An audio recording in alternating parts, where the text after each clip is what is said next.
നമ്മുടെ ഈ കൊച്ചു കുടുംബത്തിലെ എല്ലാവർക്കും സന്തോഷവും സമാധാനവും ആയുസ്സും ആരോഗ്യവും ഒക്കെ നിറഞ്ഞ ഒരു പുതുവർഷം ആശംസിച്ചുകൊണ്ട് ഇന്നത്തെ വീഡിയോയിലേക്ക് കടക്കുന്നു. ചിങ്ങമൊന്നായതുകൊണ്ട് തന്നെ ഇന്ന് പച്ചക്കറികൾ കുറച്ച് ഏറെ കൂട്ടിയുള്ള ഒരു ഊണാണ് ഇന്നത്തെ നമ്മുടെ സ്പെഷ്യൽ. പിന്നെ ഈ പച്ചക്കറികളോടൊക്കെ മത്സരിക്കാൻ വേണ്ടി നമുക്ക് 2 ഉണക്കമീനും കൂടെ അങ്ങ് വറുത്തേക്കാം അല്ലേ? എന്നാ മീനൊക്കെ കുതിർന്ന് ഉപ്പിറങ്ങുന്ന സമയം കൊണ്ട് എന്റെ കൃഷി കാഴ്ചകൾ കൂടി കണ്ടാലോ? കഴിഞ്ഞ ഒരു വീഡിയോയിൽ ഓൾറെഡി എന്റെ കൃഷികൾ എന്നാക്കിയാന്ന് നിങ്ങൾ കണ്ടിട്ടുണ്ടാവുമല്ലോ. ഇന്ന് കുറച്ച് വിളവെടുപ്പ് നടത്തി കളയാല്ലേ.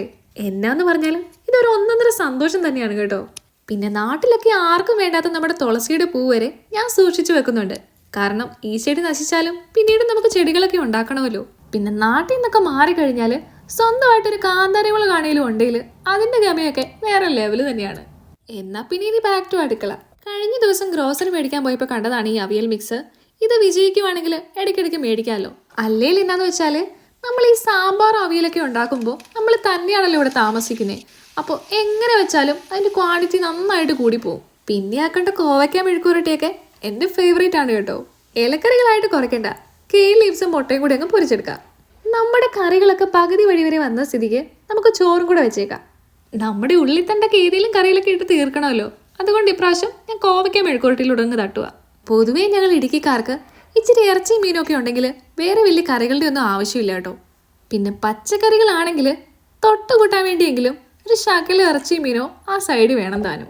പിന്നെ ഒത്തിരി മൂക്കാത്ത നമ്മൾ ആ പൊട്ടിച്ചെടുത്തൊരു തക്കാളിയും കൂടെ ആ വീട്ടിലോട്ട് നമ്മൾ ഇട്ട് കൊടുത്തു. കൂടെ നല്ല ഫ്രഷ് കരിയാപ്പിലയും കുറച്ച് വെളിച്ചെണ്ണയും കൂടി ഒഴിച്ച് മൂടി വെച്ച് കഴിഞ്ഞാൽ നമ്മുടെ അവിയൽ ഏറെക്കുറെ സെറ്റായി.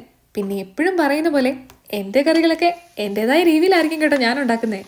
ഒരു തരി പോലും വെള്ളം ഒഴിക്കാതെ ആവിയിൽ വേവിച്ചെടുക്കുന്ന നല്ല എണ്ണയൊക്കെ ഒഴിച്ച് മെഴുക്കുരട്ടികൾ ഇഷ്ടമില്ലാത്ത ആരെങ്കിലും കാണുമല്ലേ? നല്ല ഉണക്ക തുണ്ടമീൻ മേടിച്ച് ഇതുപോലെ ഒന്ന് ഞുറുക്കി വെള്ളത്തിലിട്ട് അതിൻ്റെ ഉപ്പൊക്കെ പാകമാക്കിയിട്ട് കുറച്ച് മുളക് പൊടിയും കൂടെ ഒക്കെ തിരുമ്മി ഒന്നും കൂടി ഉണങ്ങിയെടുത്തതാണ് കേട്ടോ ഈ കാണുന്ന ഉണക്കമീന്. അതുകൊണ്ട് തന്നെ മല്ലിപ്പൊടിയും ശകലം വറ്റൽമുളകും അല്ലാതെ വേറെ ആഡംബരങ്ങളൊന്നും നമ്മൾ ചേർക്കുന്നില്ല. അപ്പോൾ എന്നെ പോലെ ഉണക്കമീനൊക്കെ ഇഷ്ടമുള്ളവർ ഒന്ന് കമൻറ്റ് ചെയ്യണം കേട്ടോ.